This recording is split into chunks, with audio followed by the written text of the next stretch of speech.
Salve meus queridos telanautas, Heitor Teixeira trazendo o quarto episódio de Halo Homecoming. Pois é, olha o Master Chief ouvindo Lulu Santos. Eu tô voltando pra casa outra vez. Vou dizer que esse episódio foi um dos que eu achei que teve o melhor ritmo até o momento. Gostei bastante da forma como o foco saltou de um núcleo para o outro, acrescentando um pouco mais para cada parte da história. Finalmente, passamos algum tempo com o pessoal do time Prata e principalmente com a Kai. E quer saber? Eu achei show. Essa personagem tem um tremendo potencial. Tivemos alguns avanços bacanas na trama e o mais importante, não foi nem de longe a gente ter chegado onde chegou no fim do episódio, mas a forma como a coisa foi conduzida até que a gente chegasse lá. Achei muito bacana. Tô felizão com essa série. E se você também tá curtindo, os vídeos aqui do canal, eu digo, dá um help pra mim. Ajude aí pro meu conteúdo chegar em mais gente, tornando ele mais relevante com um simples like. Isso ajuda pra caramba, assim como os seus comentários. Inscreva-se no canal, a gente tá chegando nos nossos primeiros 1000 inscritos. Vem fazer parte disso. Daqui pra frente eu tô seguindo com uma recapitulação cena a cena, comentando tudo de mais relevante, sem perder o bom humor. Então é claro, alerta de spoilers. Siga por sua conta e risco. Preparados? Então vamos nessa. É ritmo de flashback, nuba.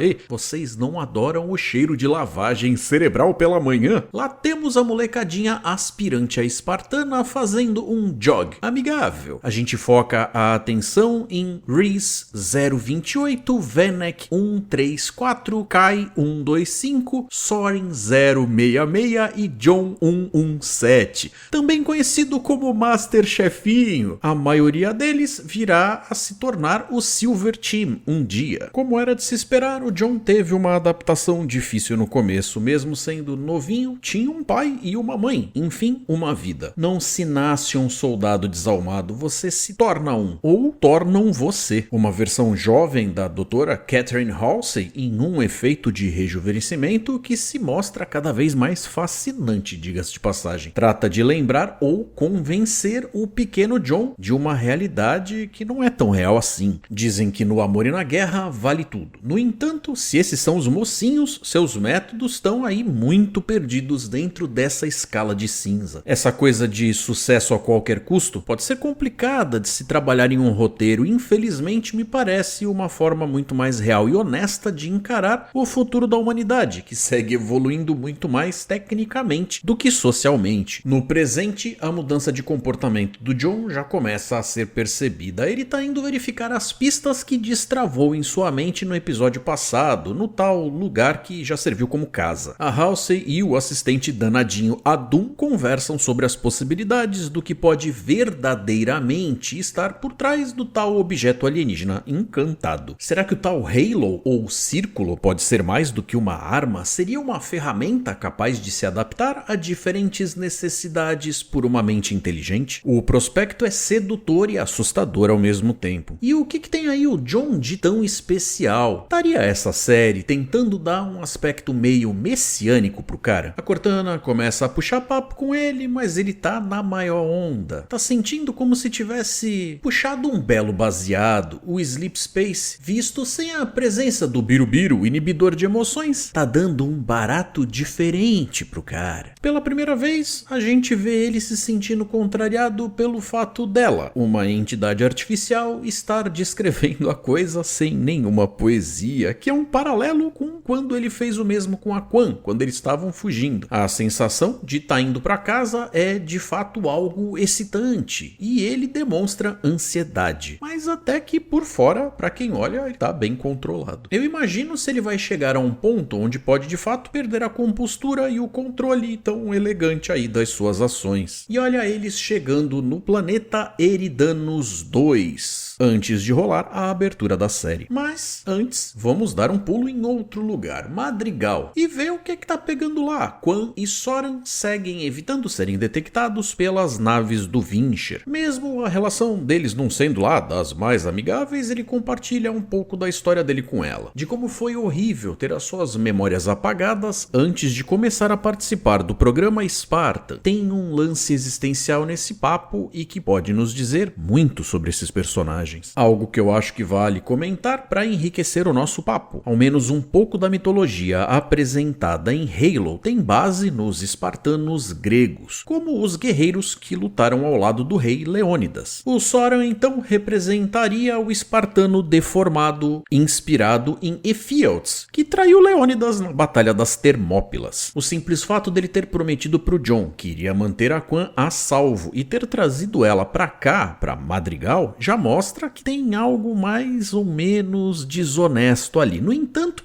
eu não creio que ele vai ser um traidor de fato. Ou, se isso acontecer, eu ficaria realmente desapontado com isso. No planeta Reach, o comando da frota da United Nations Space Command, ou Comando Espacial das Nações Unidas. A Kai troca uma ideia com a Rhys, de leve ali no banheiro, tentando esconder o fato de também ter removido o birubiru das costas. Tô achando que isso daí vai acabar virando moda, viu? E mal arrancou o barato, já tem um ensaio de sorrisinho ali, ó, saca só. E voltamos pra Eridanos 2, e que bom que o episódio tá avisando que lugar é qual, porque dá pra se perder facinho. A tal instalação do Reach for Life é impressionantemente grande e parece ser uma baita empreitada. Depois que a navinha pousa, o resto do caminho é feito em um veículo terrestre que deve ser reconhecível pelos jogadores aí do game, eu creio. E eu prevejo gente reclamando dessa coisa de tira e põe desse raio desse capacete. Tá meio escravos de Jó essa parada. Esse lugar por um tempo prosperou. Foi um tipo de terraformação que transforma terreno infértil em área cultivável, pronta para receber vida humana. Ao menos esse é o papo que a Halsey tenta emplacar, mas ele não tá lá muito interessado. Assim que ele encontra a casa, quer achar o lugar onde o tal artefato foi enterrado. As memórias ainda afetam ele, mas o cara tá decidido. Pula pra Madrigal. Conta um pouquinho aqui, conta um pouquinho lá. Ritmo, minha gente, ritmo. Essa aí aparentemente é a capital dessa birosca. É um tremendo caminho pra se seguir a pé, reclama ela. Mas olha o Soran aí, comentando sobre a promessa dele pro Jon. Ela toma fica quietinha, confia no tio. Temos então o escrotinho do governador Vinsher. E ninguém parece que vai com a cara dele. Eles seguem no meio da galera, torcendo pra não serem reconhecidos.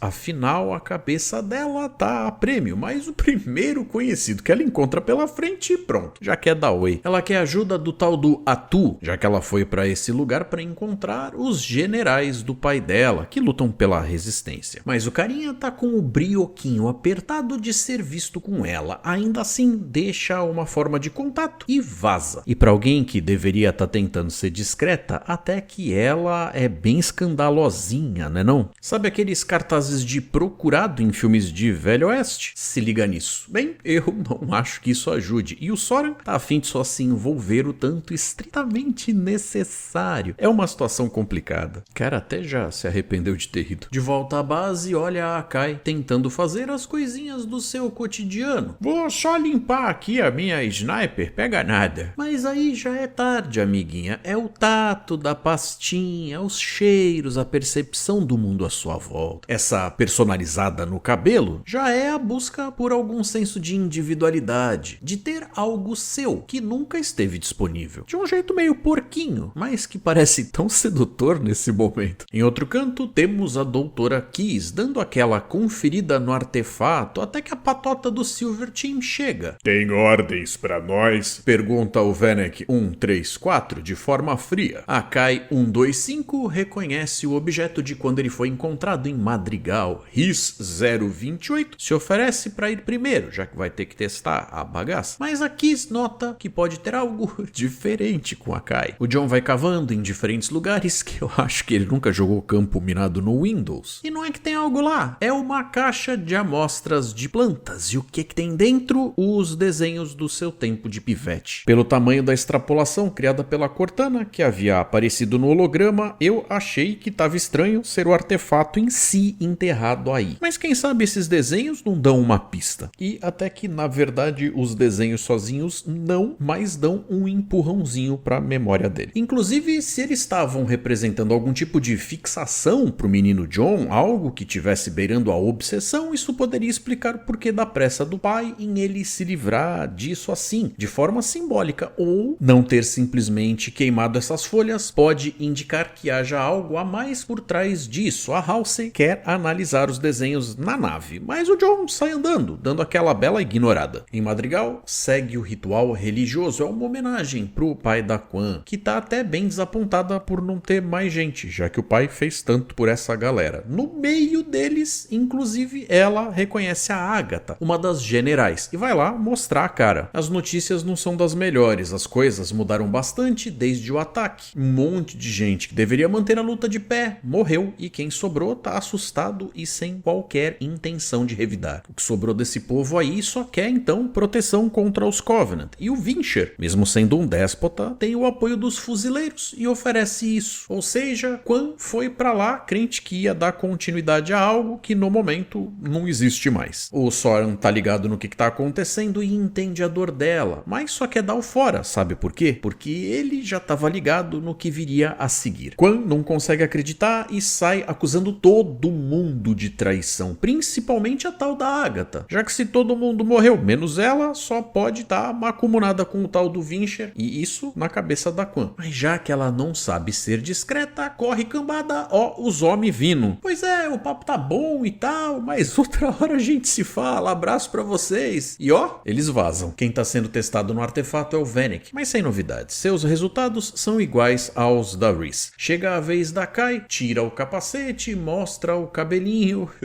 Ok. Ela aproveita pra dar lá um discurso sobre o quanto cada Spartan é cabuloso, por mérito próprio, e deixa claro que não curte ser vista como uma máquina. O que meio que é um choque e possivelmente deve causar algum problema em breve. Olha só, a Kai tá meio agressivinha e isso assusta um pouco. Nas ruínas da antiga casa do John, ele pede que a Cortana o ajude recriando uma imagem aproximada do com que o lugar deveria se parecer na época em que ele morava lá. Aí, é claro, a Halsey apressadamente tenta lembrar ele de que nem tudo que ele talvez veja ali representa de fato o que aconteceu. É tipo o cara tentando se defender antes de ser acusado. Ela tá apreensiva, porque as circunstâncias de como ele veio a se tornar quem ele é não foram exatamente amigáveis ou escrupulosas, e ela tem parte nisso. Enquanto confere a simulação, ele vai corrigindo com um ou outro detalhe que a sua memória parece achar que tá errado. O lugar da mesa, o laboratório do pai, o lugar aonde eles costumavam deixar os seus desenhos. Até que em dado momento, quando a coisa vai ficar meio complicada, a Cortana segura a onda, a Halsey tenta desconversar, mas ele tá ligado e não vai largar o osso assim tão fácil. Ele lembra do trabalho do pai. Se as plantas podem viver aqui, nós podemos viver aqui também, dizia ele. Temos lá então o momento homo, porque se sujar faz bem. E olha o dog aí. As emoções vão levando ele, que segue sendo afetado de uma forma que antes não seria possível por causa da necessidade da remoção do birubiru nas costas. E aqui entre a gente, a Cortana estar sendo capaz de recriar aí esse ambiente virtual que simula como os cômodos se pareciam na época, para que ele possa ver de dentro do capacete, tá ok. É um futuro distante, tem tecnologia suficiente, o que dentro da trama é ok pra gente engolir isso aí. No entanto, tem coisas aqui que são uma mescla de licença poética das memórias com um empurrãozinho do roteiro, já que ela não teria acesso a ele desenhando. Por exemplo, a versão mais velha do John pede permissão para que o menino lhe mostre as imagens. Isso daí então tá tudo nas memórias bloqueadas pelo programa Spartan. Nesse ponto, já não dá mais para dizer que a Cortana esteja sendo responsável pelo que ele tá vendo. As cavernas. Ele estica a mãozinha, tá lá a coisa. Bom, ela mesmo deixa isso claro, é tudo com ele. Ela, Cortana, não tá tá fazendo mais nada pra que ele continue vendo o que tá vendo nesse momento. E aí, amiguinhos, o que veio primeiro, o ovo ou a galinha? Tostines vende mais porque é fresquinho ou é fresquinho porque vende mais?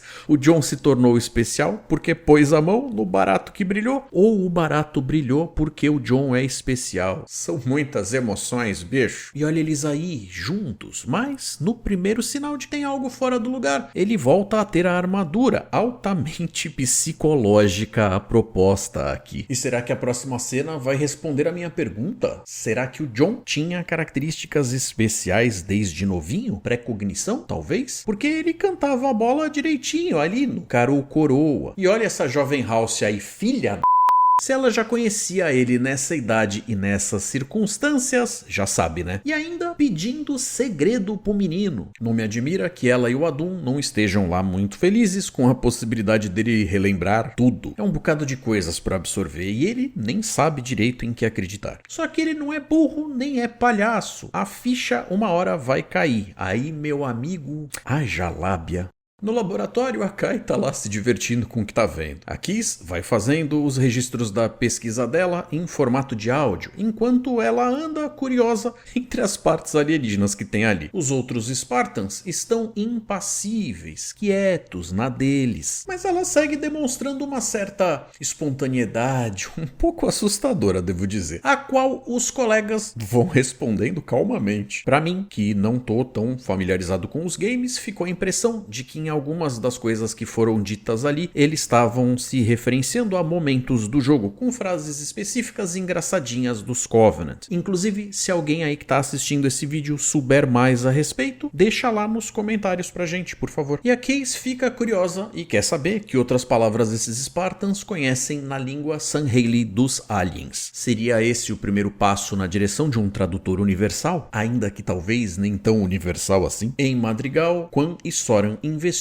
as atividades de longe, os caras estão com a nave dele, e mesmo sendo muitos, ele acha que se garante. Bom, talvez não, acho que isso vai custar caro. Coitado, só se ferra, nem queria ter ido. Ela, no entanto, ainda acha que há algo a se fazer por aí. É preciso saber a hora de se deixar algumas coisas irem, certo? Pra ele, tá bem óbvio que ninguém mais vai se opor ao que tá acontecendo, mas antes, ela quer ir ver a tia. O Vinsher, bunda branca, teme que a presença da Quan possa criar mais e mais problemas. Ele até sabe que o Soran tá com ela e quer que essa tal de Franco lide com o assunto. E pra não dizer que não teve nenhuma ação no episódio, é hora de um pouco de pancadaria. Mas que nem dura muito, olha a tia Sojin aí. Fica muito feliz não, Quan. Família é muito bom em retrato. Abre teu olho. Aqui está empolgada com essa coisa de língua alienígena e fica surpresa com esse lado humano dos Spartans, mesmo os que ainda têm o supressor de emoções, porque ela nunca de verdade teve um contato assim, tão franco e sincero com todo mundo. E um papo assim é só o suficiente, o quanto se precisava para ver que tanto progresso já podia ter sido alcançado há muito tempo, se não fosse essa distância, que realmente acabou não ajudando muito nesse sentido. O papo sobre os pets e como foram usados na programação mental deles é bem sinistro. O episódio tá acrescentando uma camada de vilania e insensibilidade para a Dra. Halsey. Para Kiss, isso vem meio que como um choque. Em Eridanos 2, era de ver o que o John e a Halsey têm para dizer. Ela, é claro, quer que a situação fique sob controle e começa com o papinho dela. Você tá confuso, entendeu as coisas errado, bobinho. Sei.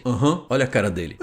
Pois é. Deixa só ele ter certeza. Aí, colega, fedeu. O carinha da mobilete vem dar a notícia pro Soran de que o problema vai ser bem mais do que apenas dinheiro para recuperar a nave dele, porque ela foi desmantelada. E sim, o cara veio negociar, acabou ficando sem a moto. Quer roubar bandido, parceiro? A tia da Quan tem um papo parecido com o da Agatha, só que com um algo a mais. Teu pai andou se metendo com uma galera meio do pirlim pimpim aí, uns místicos. Depois que começou a andar com eles, ficou diferente. Falava umas paradas esquisitas. Cacete, tia, assim não ajuda. E quem chega? A tal da Franco. E lá se vai a tia. Aí chega o Soran bem na hora. E lá vai a mulher pela janela. E ela manda bem, hein? Parkour! É triste, ele sabe. Mas, Quan, chora depois, minha filha. A gente tem que ir. Na rua, aquela vibe de Rio de Janeiro numa terça à tarde, o tiroteio light no meio da rua, só pra população ficar esperta. E toca com a motoca. Bom, já não dá pra dizer que o episódio foi 100% parado. O estagiário traz pra Halsey informações de que a Cortana fez uma leitura do cérebro do Chief. E é isso mesmo. Emoções misturadas com memórias. Ele se lembra onde é que tá o objeto. Puxa, ele ficou tão frio comigo de repente. Nem sei o que foi. Chato isso, viu? Kai e Kiss ainda estão trabalhando no papo das traduções e parece que surgiu algo interessante. Duas coisas merecem comentários aqui. Já havia sido demonstrado que os Spartans fazem treinos esporádicos de memorização. Nós inclusive vimos a Kai fazendo isso com uma sequência longa de palavras um pouco antes do Tiff ir trocar uma ideia com o Silver Team. Então não é de se estranhar que tantas palavras tenham sido entregues para Kiss dar início a esse projetinho que tem um tremendo potencial. Mas também não é de se esperar que vá se fazer um salto para a compreensão total da língua apenas com esses fragmentos. Eles podem ser boas pistas, mas ainda falta algo. Segundo, a Kai tá de fato tendo alguma ligação com a Kiss. Para quem sempre teve amizades artificiais, ainda que tenham sido construídas para serem fortes e duradouras, essa talvez seja a primeira vez que ela tem um papo de mina, falar sobre o cabelo, essas coisas. Isso gera uma conexão interessante, só não sei se a Kiss é a melhor pessoa para isso, mas é o que tem para hoje, então, ao continuar dando atenção ao material em mãos, não é que a danada acha a relação com a palavra Halo, ou anel sagrado pros íntimos? Calma aí, ô quinta série, deixa o anel em paz. E olha que interessante, os Spartans se reportam direto para Halsey, mas a Kiss pede segredo. Grupos de trabalho paralelos, lembra? Mas aparentemente esse recém-formado elo das amiga parece ter funcionado. A Kai topa, porque elas são sisters. Pelo que eu tô vendo aqui, não fui só eu falando da Halsey pelas costas no episódio de hoje. A Kiss tá dando aquela desabafada. A mulher é difícil, viu? Controladora. Se você vai muito por conta própria, ela quer cortar suas asinhas. Ela tem uma visão do futuro e vai trabalhar pra fazê-la se concretizar, não importa o custo. E afinal, tá lá o artefato. Mas fica o aviso. Kai, o seu comportamento pode ter sido uma falha e ela não tolera isso. É ritmo de festa, no baê. Galera, eu não sei vocês, mas eu tô curtindo pra caramba. De longe, Halo não tá sendo aquela série de ação sobre tiroteio e correria. Tem algo bacana sendo contado aqui e o potencial, tanto dramático quanto o sci-fi puro, é enorme. Alguns detalhes, inclusive, apontam pra uma forma bem sensível de conduzir elementos importantes da trama. Essa viagem emocional do Tiff tá indo muito bem. No entanto, é preciso algum contraponto e não vai dar pra coisa ficar assim, só na conversa eternamente. Mas vamos que vamos, tá bacana que continue assim. Eu deixo com vocês a indicação do site de notícias do mundo da cultura pop, Sci-Fi do Brasil, com atualizações constantes sobre tudo que o nerd gosta. Vai lá e confira. Eu aguardo vocês nos comentários e aproveitando, eu vou deixar esse aviso para lembrar vocês, se por acaso alguém quiser ter algum comentário, observação ou pergunta sendo respondida ou aparecendo aqui nos vídeos, por favor coloquem a palavra responda antes de deixar a sua participação lá no campo dos comentários. Isso significa que vocês não só querem como permitem que eu use os comentários de vocês para aparecerem aqui nos vídeos, assim o que for incluído em um vídeo pode aparecer no próximo. Quer participar? Aguardo vocês. Fiquem com as sugestões para continuar com o nosso conteúdo. Até a próxima semana, um forte abraço galera e até mais.